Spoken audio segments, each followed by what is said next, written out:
New Thought Media Network.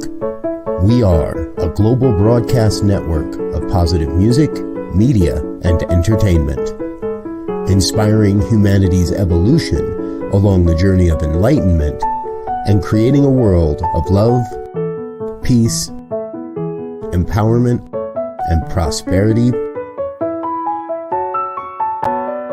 for all.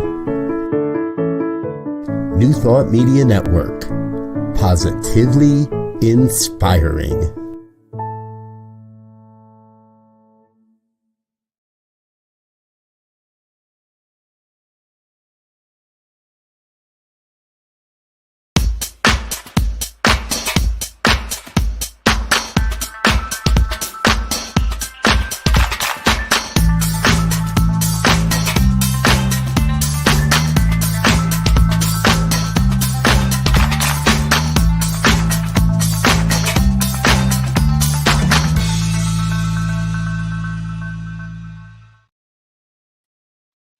Why, hello there.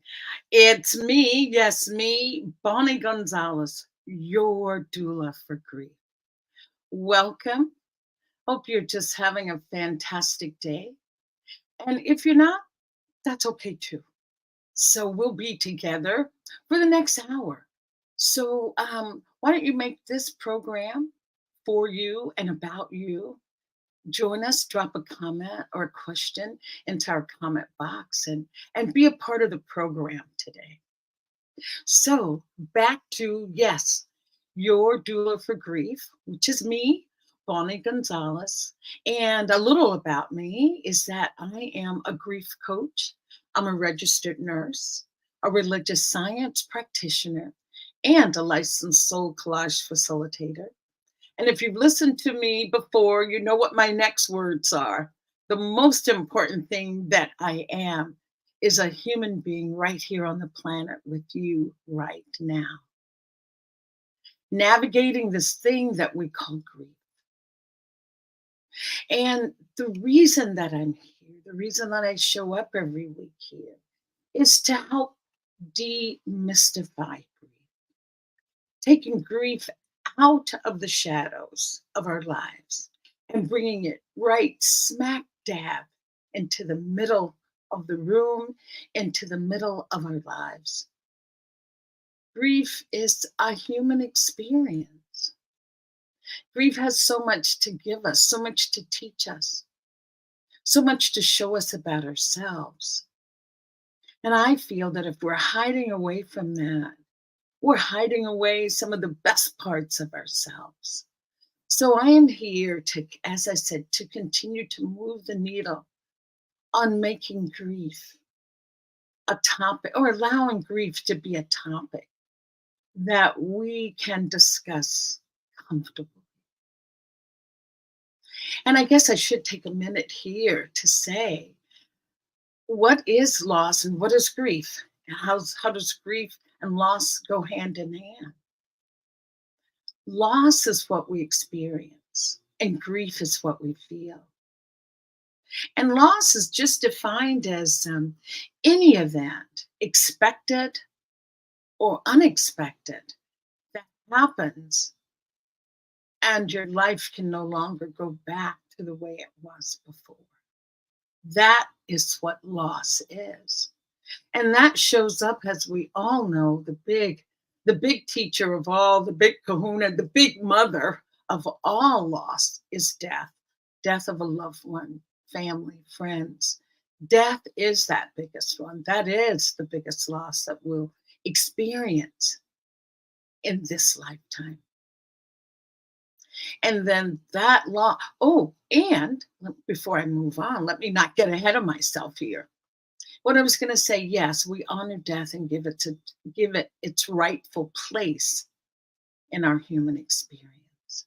But we also have other losses. Loss of a job, a divorce, a relationship that ends for whatever reason. Geographical moves that take us away from our everyday lives, our loved ones, our routine, our familiar. Geographical moves. How about aging? That's a big one.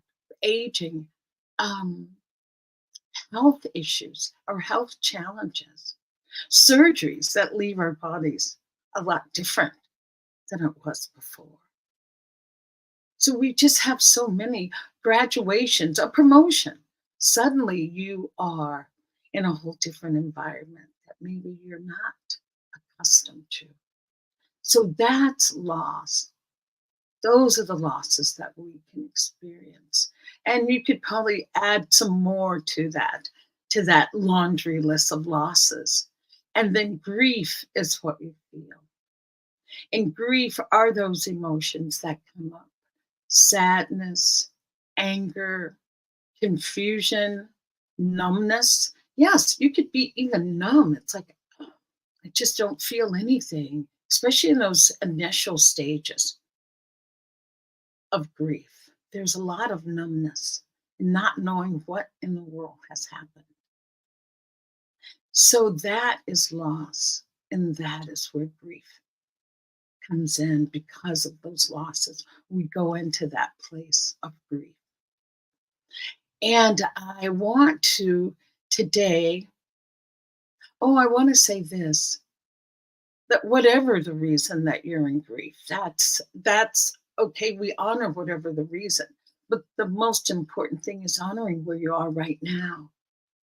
I always say just don't do grief alone. We are social creatures. We need each other.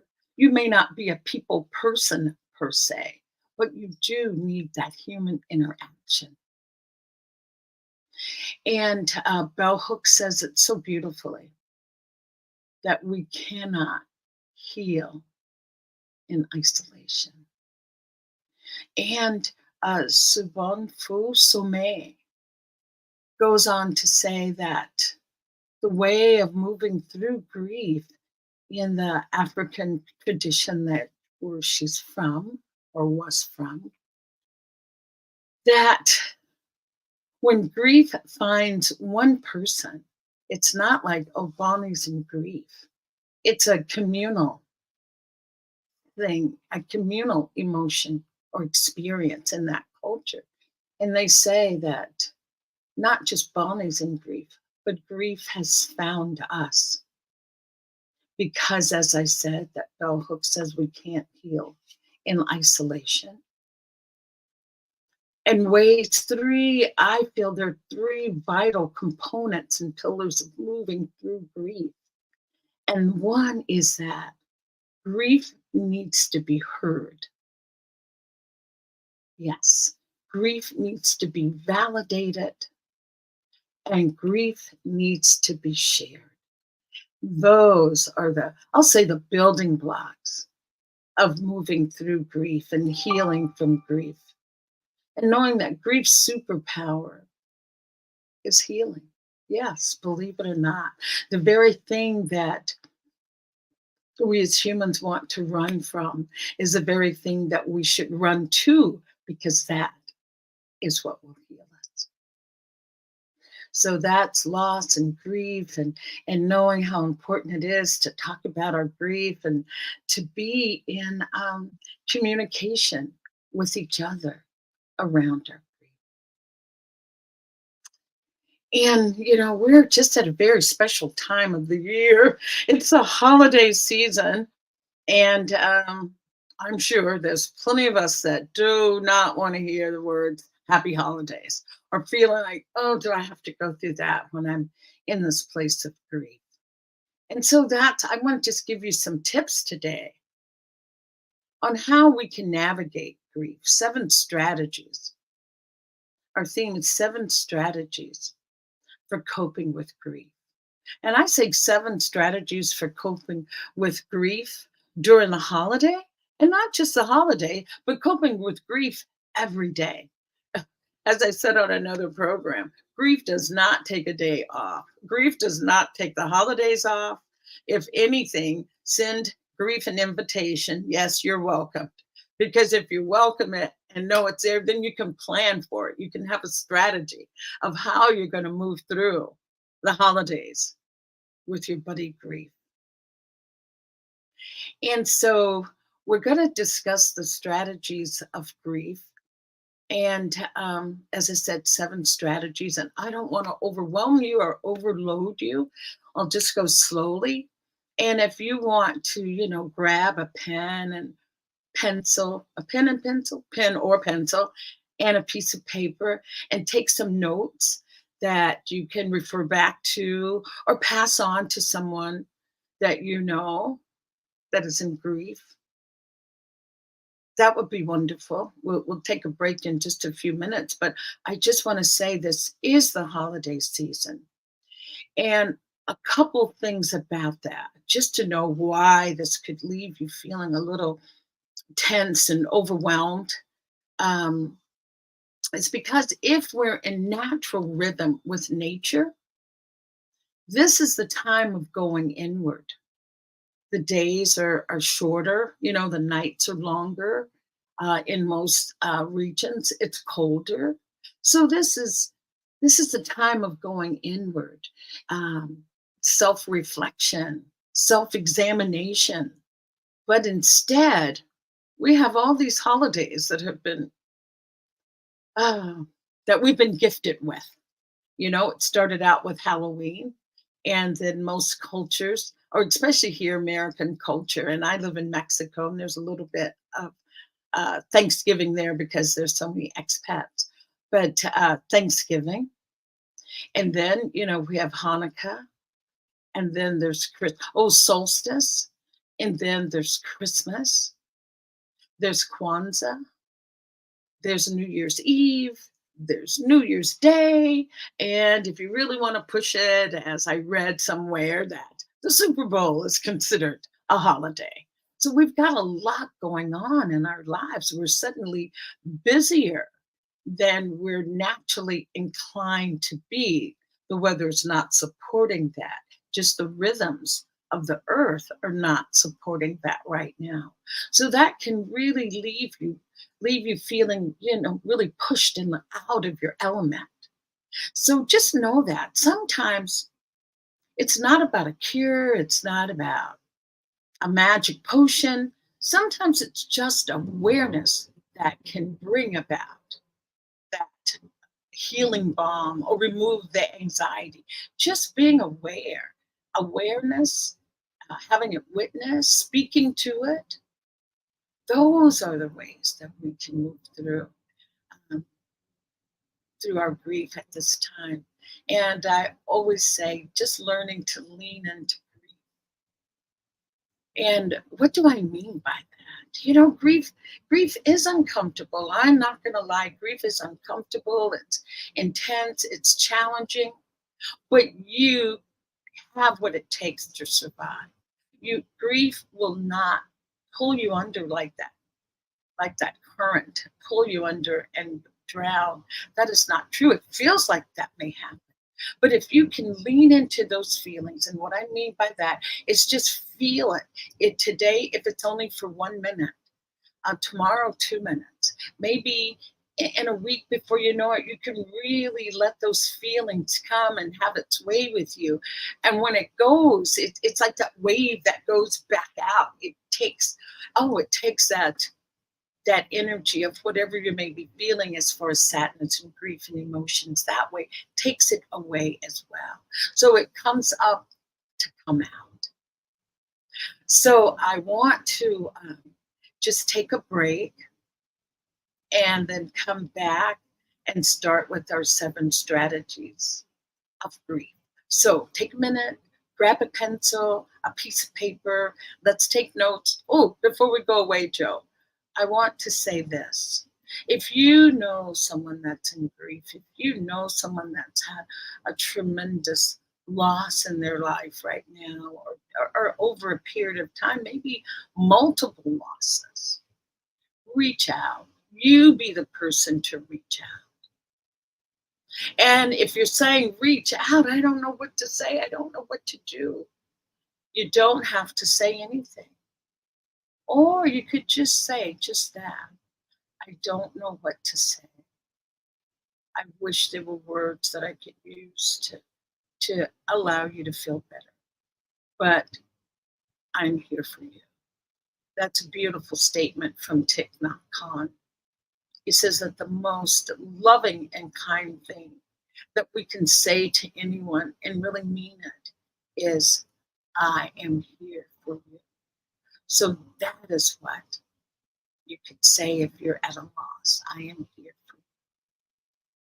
So with that, we're going to take a break and then we're going to come back, I promise. And we will talk about the 7 strategies of coping with grief during the holiday or coping with grief any day. I'll be right back.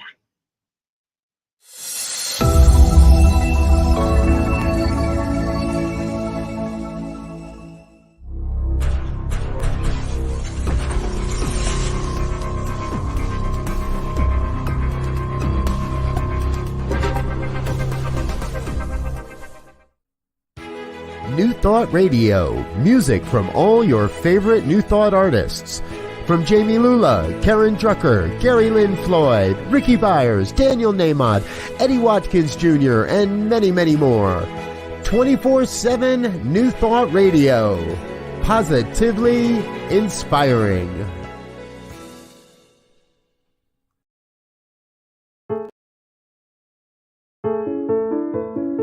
New Thought Media Network. We are a global broadcast network of positive music, media, and entertainment, inspiring humanity's evolution along the journey of enlightenment and creating a world of love, peace, empowerment, and prosperity for all. New Thought Media Network. Positively inspiring.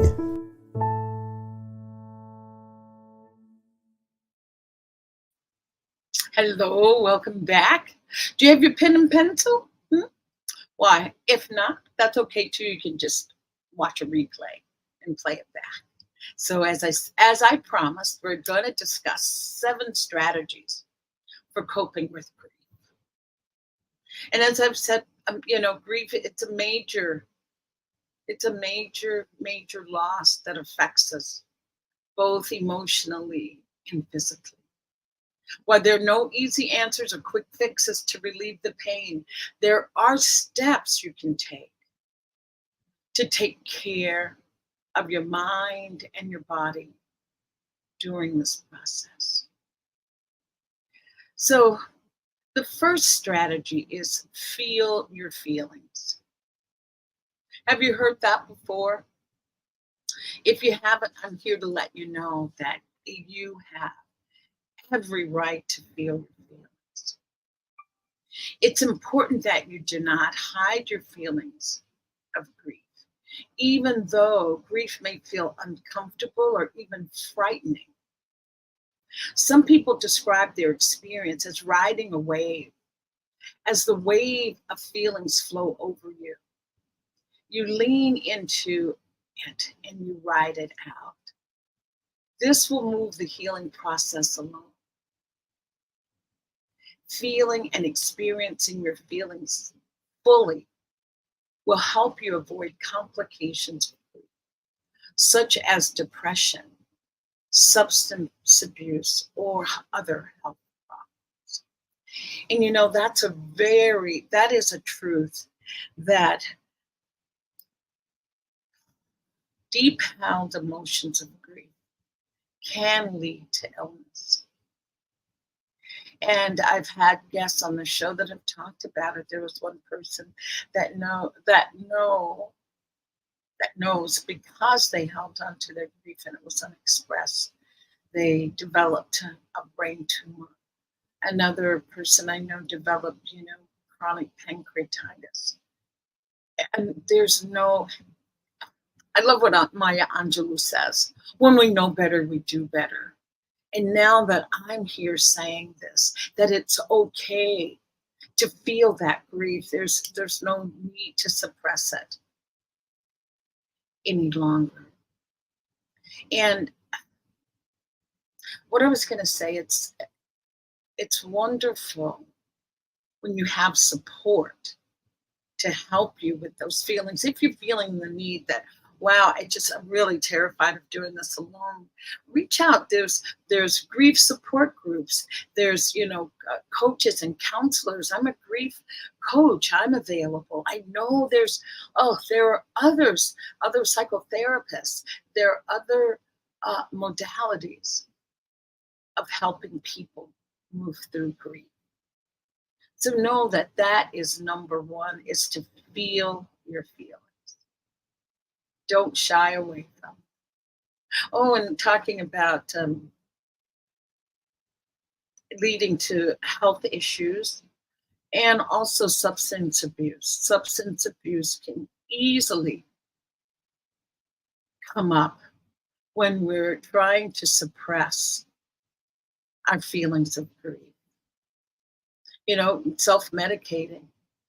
And we think about those vices, alcohol, drugs, but also food. That can be an addiction. That can that can be an unhealthy way. Some people talk about eating your feelings. Try not to eat your feelings. Try to just express your feelings. Um, my dad used to say something like, "There's more room out than there is in." So there's more room out there for your feelings than inside of you holding them. And number two is state your feelings. Yes, state your feelings. You might want to write your feelings down in a letter or a journal. It might also help to focus on the good memories rather than the loss. Um, I attended a church service yesterday with Reverend Joan Stedman. I'm here in Oakland right now for a little bit, for a few more minutes. And at Agape Center in Oakland, Agape of the Bay Area, I believe is what it's called. It was just so wonderful for her to express exactly what I'm saying about stating your feelings. She said, yes, it's okay to write down. Um, I was just thinking of the example that she was using. She was saying it's okay to say, yeah, there's no money in the bank account, and I'm afraid. And something about writing or speaking it, writing it down, takes the energy off of it, the charge. It's like that awareness again, what I talked about in the opening, being aware. So being aware what you're feeling is just, you can state it, you can write it down. Yes, you're a step ahead because then you're aware of it, you can have it witnessed, and it takes some of that charge off of those emotions when we write it down. Write it down and speak it. And I don't know if you journal. Journaling for me is always a good way of seeing what's there, seeing it from a distance. It's like I got it up and out, and there it is outside, and I can see it with a new lens. Excuse me. I can see it with a new lens. Oh, and also, um, I don't want to put a pretty bow on it by saying jump right into thinking of the good times and falling into gratitude. Yes, we can do all of that. We can fall into gratitude. We can jump into the good times, remembering the good times. But first, let's honor those feelings that weren't so pleasant first.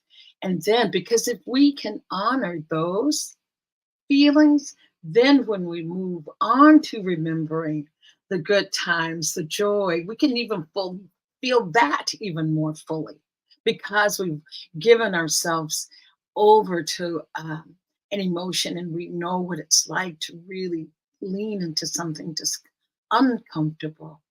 And therefore, when you lean into something that is blissful and joyful, wow, blows the roof off. Yes, you're a step closer to being where it is that you desire to be. And number three is get support. Even though you may not feel comfortable asking for help, getting proper support is the best way to move through the grieving process. Lean on family and friends. Join a support group. Talk to a priest or spiritual advisor or a trained grief counselor or therapist. Yes, get support. Ask for what you need. And I know in my own experience, people want to help. People want to be there for each other. And it may be hard initially to ask for help, but once you start asking and getting the response that you desire, it becomes easier. And no, it's not a sign of weakness to ask for help. I personally was socialized in a culture that said, yes, you should be able to do it alone. People that ask for help are weak or, oh, just a litany of negative things. But I have found out in my own personal experience, yes, initially it was hard to ask for help. And sometimes it's still hard to ask for help. And that's when I tap into, why is it difficult for me to receive? I would be right there for any friend that wanted an ear, that needed an ear or shoulder to cry on. So why is it that I would want to deny someone the opportunity of being there for me? And this I will say, and let's be honest, we know who those people are that we can talk to. We know who they are. And we know the ones that run away from grief and shy away from grief. And we're not judging them. We're not judging them at all. We're talking about you getting what you need. So be mindful of who you're calling on to share when you're in that emotional space. Am I calling that person that is only there when it's time to go to the movies and have fun? Or are we going to a person that really is there and consciously aware of, of emotions or when people are in an emotional state? So I say that, do get support. My tagline, if I have one, it's don't do grief alone. And so that definitely is a truth that I know to be true. Don't do grief alone. When you can share it, it is so much easier. It's so much easier. And passes through in somewhat of a quicker manner. But the whole idea is not just to get to the other side, but to navigate it with ease and grace. Number 4 is participate in the ceremonies and rituals that are part of your religion or belief system. Your culture and rituals affect how you process loss. You may practice a ceremony or ritual to help you acknowledge grief and move through it. Meditating, praying, and surrounding yourself with others who share your beliefs can be a tremendous help. And they're just, especially now, with the holiday seasons upon us, there's so many candle lighting rituals, burning bowls rituals that you can participate in. And the beautiful thing about rituals are that when we create a ritual or participate in a ritual, it gives us that sense of control over what is going on with us in this moment right now. Because that is what grief can rob us of. It's feeling like we're out of control. But there is no control. There's no sanity. There's things just don't make sense. But when we participate in rituals or even create our own ritual, it can give us that sense of, yeah, I got this. I got this. And, a ritual doesn't have to be anything, oh my God, extreme, elaborate. It can be you're simply lighting a candle, choosing a poem that you love. I love Rumi and Hafez. Choosing one of those poems, lighting a candle, reading that, ringing a bell, chanting a mantra. If you're grieving the loss of someone, put their picture out. Make them the focal point of the ritual. Bring them in. When someone dies, yes, there is that physical ending that happens in that moment. There's a physical ending. But did you know that love lives on spiritually and emotionally? Our love grows, even though that person physically is not there. So you can include, if you're grieving the loss of a loved one, you can include them in the ritual.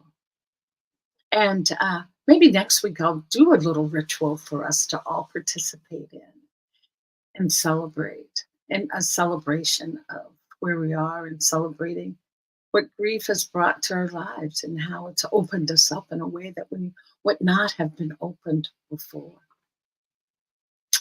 So that is, participating in ritual and ceremony. And I think maybe we'll stop here for a minute and come back and do the next 3. Maybe what we'll do is just take a break, let you just breathe in. There's been I've said a lot of words. So just give you time to incorporate some of what I've said. So why don't you go get a fresh cup of tea or heat up your tea? You only have a few seconds. So heat up your cup of tea. And if you need a fresh piece of paper, your pen ran out of ink, grab another one.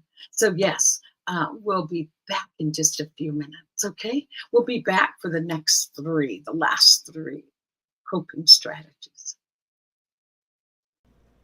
Please help us say thank you to our organizational sponsors, including the Hepperlin Foundation, Affiliated New Thought Network, International New Thought Alliance, Science of Mind Archives and Library Foundation, Center for Spiritual Living Denver, Center for Spiritual Living Midtown, New Thought Philadelphia, Planned Happiness Institute, Summit Center for Spiritual Living, One Heart Retreats, Center for Spiritual Living on the Lake, Unity Spiritual Center Kitchener, Om Center for Spiritual Living La Mesa, Satya Center, Center for Spiritual Living North Jersey, Unity of Savannah, and Center for Spiritual Living Seattle, as well as all of our individual donors. Thank you for making New Thought Media Network a place to be. Please come be you. And remember, like, share, and subscribe. New Thought Media Network, positively inspiring. Hello, welcome back. And did you get a good stretch, during that commercial break, or get a new pen, or warm up your tea or coffee? If not, that's good too. That's okay. I'm just glad you're hanging in and listening. And like I said, these tips, if they don't apply to you, I love that expression, take what you need and leave the rest. But I want you to be able to share it with other people. Because if we can start, just think about it, that if we can start to express our grief and sharing our grief and having it validated, having it heard, we're giving others permission to do the same thing. We're giving them permission to grieve in whatever way they feel is needed. So that's how we bring grief out of the shadows and into our lives. It's by being that example and talking about what it is that you feel. I had a fantastic Thanksgiving. My brother from LA came up, and my sister and I, and it was my brother and his wife, my sister and myself. And we had a wonderful time. We laughed, we joked. It was like, oh my gosh, how much fun we had. But then later that night when they left, it was just so sad, moved to tears, thinking about how small our family is now compared to just 5 years ago when it was rustling and bustling and arguments and all those things that goes along with the holidays. You know how we dread being with family. Well, I don't have to dread that anymore. The family is gone. And even though I had a fantastic time, it did bring up the sadness and the yearning for what was, the yearning for my mother, my brother-in-law, my brother, my sister that have all just left, and I feels like in one fell swoop, gone. And now we're thrust into a different type of celebration that's not familiar. So I say that to just give you permission to say, yeah, you're right. Sometimes when you've had an extremely wonderful time, it can leave you melancholy and sad. But knowing that this too will pass, it's okay because I had a hell of a good time, a hell of a good time, and acknowledging those that I do love that are no longer with us and can honor them with ritual and sweet, warm remembrance. And sometimes you know how it is. If you've had loved ones, it wasn't always so sweet. And that's okay too. You can bring that up as well. You can just be honest in what it is that you're feeling. So, all righty, Joe. So we're going to move to number 5. And number 5 is to prepare for grief triggers. Yeah. Be prepared to be sad on holidays, birthdays, or other milestone days. It might help to know that these feelings are perfectly normal. And as time goes by, you will likely bounce back from your grief triggers more quickly. You may want to plan to spend these days with friends and family. And I spoke to that before I read this one. I forgot that one was there. I think I shared that when I talked about having a fantastic Thanksgiving and then suddenly being in really sadness and tearfulness and yearning for what was. And so now going into Christmas will be the next holiday we celebrate, and I'm not real sure if it's going to be a celebration. I know I've told this story a million times that Christmas was my mom's birthday, and my mom's been gone at 7 years now, and I still have not made that day anything new other than my mother's birthday. I have not created any new tradition or any new ritual. Every year, I just think I'm still feeling, and believe it or not, this is 7 years. I'm still feeling a little numb and in disbelief that she's really gone. It just really hits. It hits home on Christmas Day, and for right now, I'm okay with that. I'm okay with not having a tradition. I think what I may do this year is just really make this day about her, um, eating her favorite foods, watching her favorite programs, doing what she loved doing. My mom loved to crochet. Maybe I could even try to crochet for a day. But I'm just saying, it's up to me how I want to prepare for what I know will be a day, a trigger that can bring about some intense feelings of longing. And this is one of those times that I say, prepare. And if you can't prepare alone, get a buddy. I love the idea of having a grief buddy, is what I always call it, a grief buddy. Somebody that you can call when you need to talk, or someone you can say, hey, can you go with me to this party? But I know it's a holiday party and I may get overwhelmed or whatever. Can you help me plan an exit strategy if that happens? Putting them on alert that you'll need their help, and just in case you become overwhelmed or you become triggered, because that's the whole thing about a trigger. You never know when, if and when it's going to happen.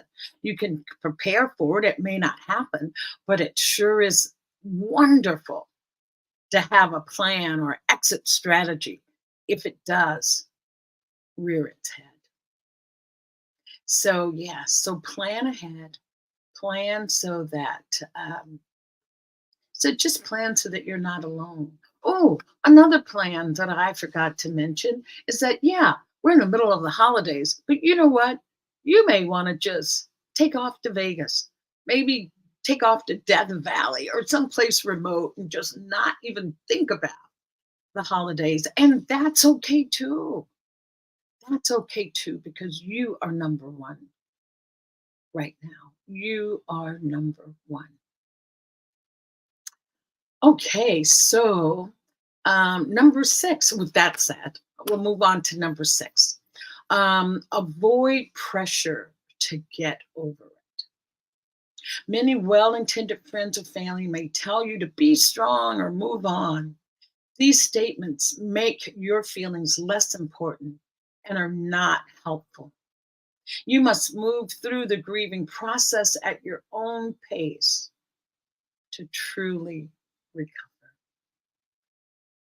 Yeah, let's just remove that word from our vocabulary. Let's pretend it doesn't even exist anymore to tell someone to get over something.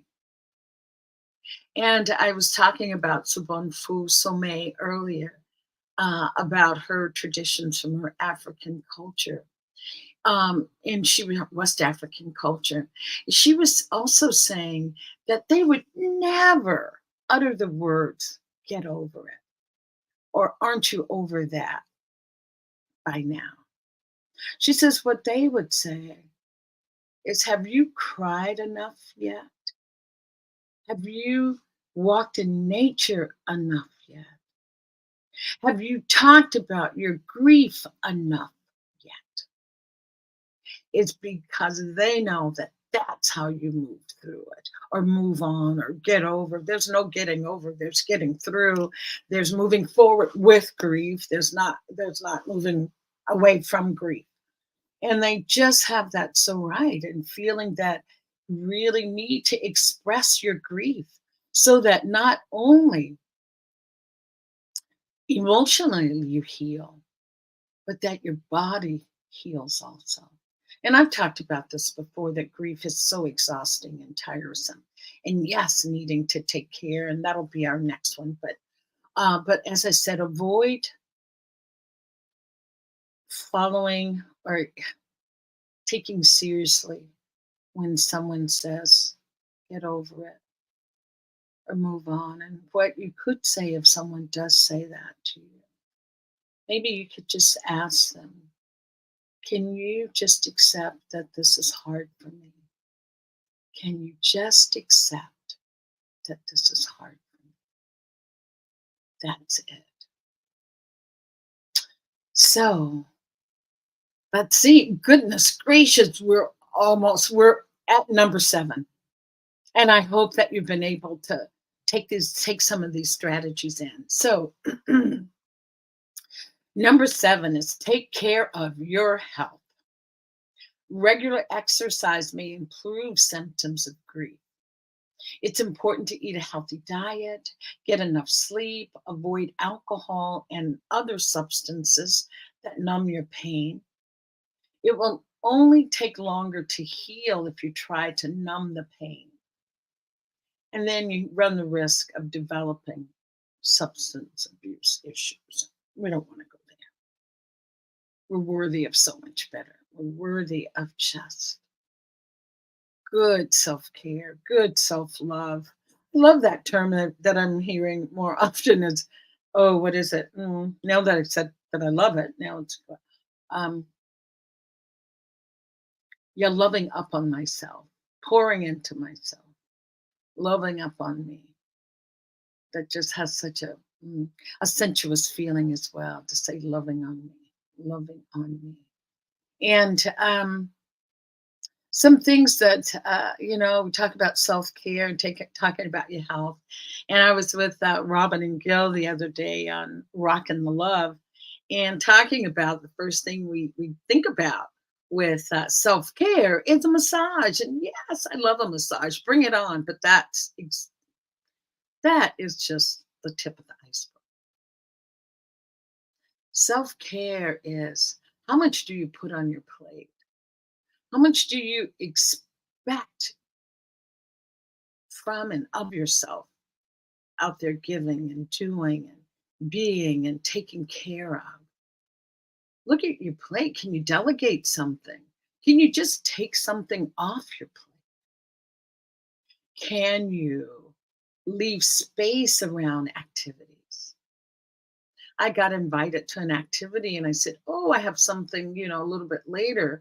And the person said, "Well, can't you do both? You can do that. You can, do the first one a little bit early and leave that one early and then be a little bit late for the other." And I felt like, if I did all that, I'm not present for either one. So think about it that way. Think about self-care as yourself as a whole. Of course, yes, rest and exercise and food and what you're eating, consuming at this time of the day, at this time of the year. We all know that there's good food out there to partake of this time of the year. A lot of it has to do with sugar, and I don't need to remind you of some of the negative effects of sugar. So I'm going to stay in the light and just say, just eat well, and you know what's good for you. There's a rule of thumb that go ahead and eat what you're going to eat, and then notice how you feel 30 minutes later. Tired and sluggish, angry, tense, that wasn't for you. 30 minutes later, you're still feeling good and happy and ready to move forward, then that's good for you. So those are the 7 strategies for coping with grief on the holiday and every day. And I want to add one more, and I want to just take you through a quick little exercise around it. And I always feel that we have something that's the best strategy, the best coping skill ever. And it's absolutely free. It's easy. We do it all the time without even thinking about it. And that is our breath, to breathe. Just take a minute right now and take a deep breath in. And just exhale and blow it out. Breathing the next breath in with some awareness of how it enters your lungs and how it feels when it exhales, when it leaves your body. Our breath has the ability to bring us back to this moment right here and right now.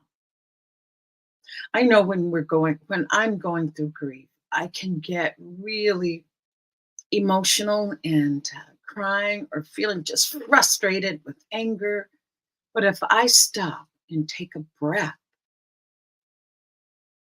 it brings me back to who I am and where I am. At this moment, this time, this space, right now, right here, everything is perfect and complete. I'm going to teach you, and I think I may have done this before, but it's been a long time, you probably forgot it. It's something called box breathing. And it's something used by the Navy SEALs, that's taught to the Navy SEALs because they're in extremely stressful situations and conditions, and so that they don't spiral out of control or have a psychotic break. It's called, they're taught box breathing. And I think of it like a box, up one side, across the top, down the other side, and across the bottom. And it's just 4 inhalations and 4 exhalations spaced at 4 seconds apart. So I'm just going to show you, or maybe you can do this with me. And we'll just do like 4 cycles of box breathing so you get the hang of it. 4, maybe 5. But if it feels good, well, maybe 6. But it won't be more than that. So just take a moment, sit up straight, roll your shoulders back, knowing whatever has come before this moment is now gone. It's released when you rolled your shoulders back. Feet flat on the floor, back is straight. Just becoming aware of your own body, sitting in a chair. Where are your hands? Are your hands in your lap? You can have your palms up, which means you're open to receive. Or you can turn both palms down, which is a grounding position. Whatever you need in this moment, okay? And we'll just start by just taking a breath in and just blowing it out.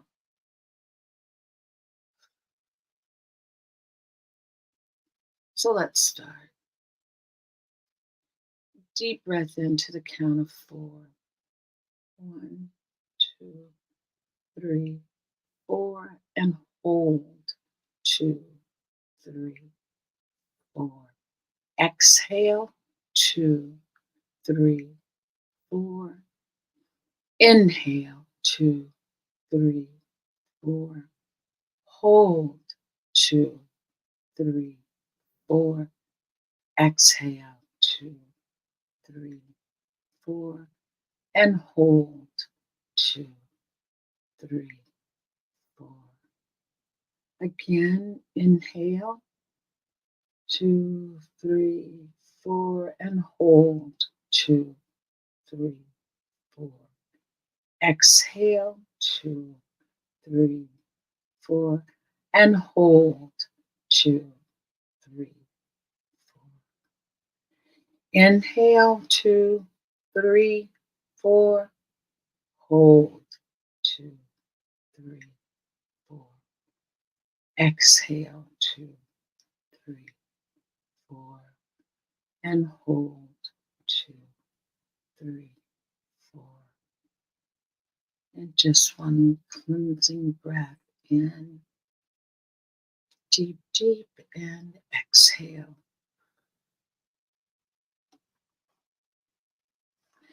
And that is just something that you can do at any time. Anytime you're feeling some unexpected tension, your heart's beating a little faster, your palms are a little sweaty, you're feeling a little on edge, just stop and inhale to the count of 4 and hold to the count of 4. Exhale to the count of 4 and inhale to the count of 4. And do that for several repetitions, 4 or 8. But you'll notice that it breaks that cycle of anxiety that's building. The sooner you can do it, the easier it is to get the cycle broken. So I just really want to thank you today for joining me in our 7 strategies for coping with grief. And you can find me at yourdoulaforgrief.com. If you want to send me an email, you can do you can do Bonnie Gonzalez 14 at Gmail, or you can do Bonnie at yourdoulaforgrief.com. And while I have you here, I want you to know a little bit about New Thought Media Network. And I know that Joe will honor me by putting up the donate sign for New Thought Media Network. And this season, when you're giving and making gifts to charitable causes, New Thought Media is a nonprofit. NTM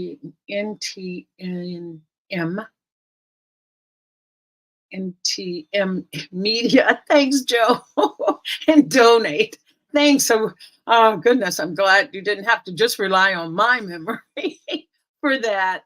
And make a donation so that we can continue to have quality programs and people like Joe who's volunteering. I just want to take this moment to thank my producer Joe Rothenberg, who is always here with me, helping me, making sure that this happens. Without Joe, there would be no Bonnie, there would be no Doula for Grief.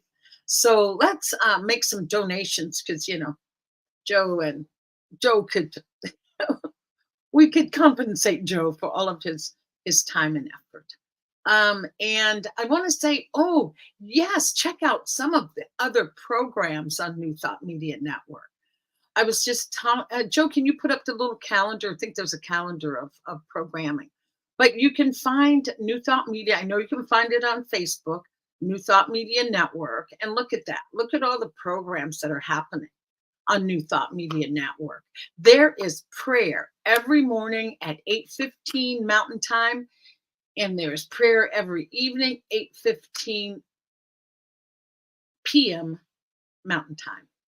And just want to remind you of some programs. Joy in the Journey, which is Thursdays at, I think it's 4 o'clock Eastern Standard Time, which may be 2 o'clock Mountain, 2 o'clock Mountain Time. And that's with Reverend Gina Kupka. And let's send her some well wishes for speedy recovery and complete health, wholeness, and healing.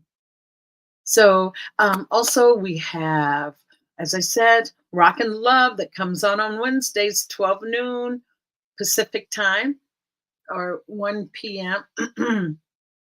Mountain Time. There's Choice, Your Superpower, which comes on Thursdays at 11 a.m. Pacific time. We have Reverend Jim Webb, who's on Sunday. And oh my gosh, just check out, Reverend Jim Webb on Sundays at 6 p.m. Mountain Time, 8 Eastern Standard Time. And the Miracle of Prosperity. And I know this time of the year, we all want prosperity and abundance. So check out Reverend Webb. And Sunday services, when you go to New Thought Media Network, there are, a plethora of congregations. Oh, there you go. Choice, your creative superpower is the same your superpower. So those are just some of the beautiful. Oh, Michael Mangus, yes, Friday fireside chat. He is a riot. He's just a crack up and just so a wealth of information and such an encouraging person. We have Tracy Brown, Poetry Prayer Practice. She's phenomenal. She's been around in CSL and New Thought Movement. Very, very much an encouraging and enlightening being. So I have just enjoyed our time together, and just know that I'm here every Monday. And tell a friend. If you can't be here, you can always watch it on the replay. I have a YouTube channel, and guess what the title of that is? It is Your Doula for Grief. So any episodes that you may have missed, it's right there on YouTube, and I have them labeled as you can look to see what category and what you're looking for, and find me on YouTube. So it's just been an honor to be with you today, and my heart's so overjoyed that we could have this time together to just go over those 7 strategies of coping with grief. As I said, first, feel your feelings, state your feelings, get support, participate in ceremonies and rituals that are part of your religion or belief system. Prepare for grief triggers. Avoid pressure to get over it. Take care of your health. So there you have it. From me, Bonnie Gonzalez, your doula for grief. And as I said, I am a grief coach, and I am available for grief coaching. So I just ask you to look in the mirror today, look yourself in the eye, and say, what do I need today? What do I need? Whatever comes up, know that you're so worthy of honoring what you have asked for. So honor that. And again, please don't do grief alone. Thank you, and see you next week. Ciao.